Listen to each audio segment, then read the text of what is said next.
Train ভাড়া বাস ভাড়া থেকে 60% বেশি হলে বাস ভাড়া ট্রেন ভাড়া থেকে শতকরা কত কম? এটা আমি পার্সেন্টেজের 1 নম্বর ক্লাস ইউটিউবে আপলোড করা আছে। এম এর রুলের সাহায্যে করেছিলাম, এম এর রুল। কিন্তু আমি এখানে এম এর রুল প্রয়োগ করছি। আমি দুরকম ভাবে করে দেখাচ্ছি, একটা হচ্ছে এম এর রুল,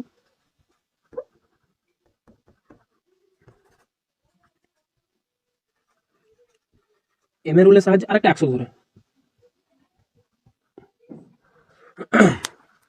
বাস ভাড়া ট্রেন ভাড়া বাস ভাড়া থেকে 60% বেশি হলে 60% ভাঙলে কত হয়? 60/100, 0 0 কাটছি, 2 3 2 5, তাহলে কত হচ্ছে? 3/5। 3/5 এটা আমি কি করেছিলাম এম এর রুলে? এখানে একটা দাড়ি টেনেছিলাম, এখানে সোজা সোজা আরেকটা দাড়ি টেনেছিলাম, এটা সোজা সোজা একটা দাগ টেনেছিলাম। এরপরে কি আমি কি বলেছিলাম এম এর রুলে? যে এইটা কি আছে এখানে বলছে 60% বেশি, তার মানে এখানে প্লাস, এইটার বিপরীত সংখ্যাটা বসবে এখানে, এটা অপোজিট, মানে কত? -3। এবার কি এখানে কি বসবে? এখানে বসবে কি এদের যোগ, তাহলে 5 আছে আর +3 আছে, কত হচ্ছে? 8। যদি এখানে -3 থাকতো 5 এর থেকে 3 বিয়োগ করলে 2 বসবে এখানে, কিন্তু এখানে কি আছে? 5 তার সাথে 3টা প্লাস আছে, মানে কত হবে? 8। যদি আমার এটা এরকম থাকতো যে 2 8 এরকম থাকতো, তাহলে আমি এখানে কি করতাম? এখানে -2 এখানে +2, এখানে কি আছে? 8 এখানে -2, মানে কত হচ্ছে? 8 এর থেকে 2 বিয়োগ দিলে 6। সেরকম এটা 5 এর থেকে 3 যোগ করছি 8, মানে যেটা এরকম থাকবে সেরকম ভাবে করতে হবে। তাহলে এটা হলো, মানে এই দুটো যোগফলটা কোথায় বসবে? এখানে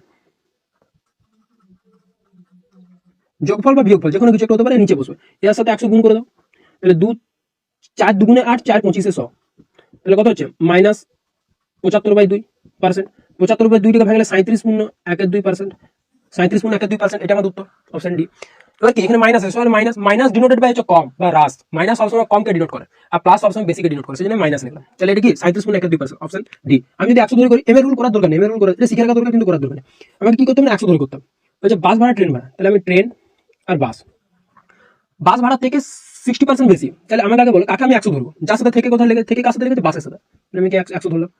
60% বেশি মানে কত? 160। তাহলে ট্রেন ভাড়া থেকে বাস ভাড়াটা কত কম? 60 কম। 60 কম কার থেকে কম? 160 এর থেকে, ইন্টু 100%, 0 0 কাটছি, 3 8, 4 দুগুণে 8, 4 25, কত হচ্ছে? 75/2%, মানে 37 পূর্ণ 1/2%, অপশন ডি। এটা দুরকম ভাবে করা যায়। আমি করেছিলাম এম এর রুলে, যখন আমি করেছিলাম ক্লাসটা ফার্স্ট ক্লাস, তখন আমি এম এর রুলে সাহায্য করেছিলাম। এম এর রুলে শিখে রাখা দরকার, যদি কারো এটা অসুবিধা সেটা করবে, কিন্তু আমি বলবো কম্পিটিটিভ এক্সামের ক্ষেত্রে এই নিয়মটা বেস্ট, টাইম কম লাগে।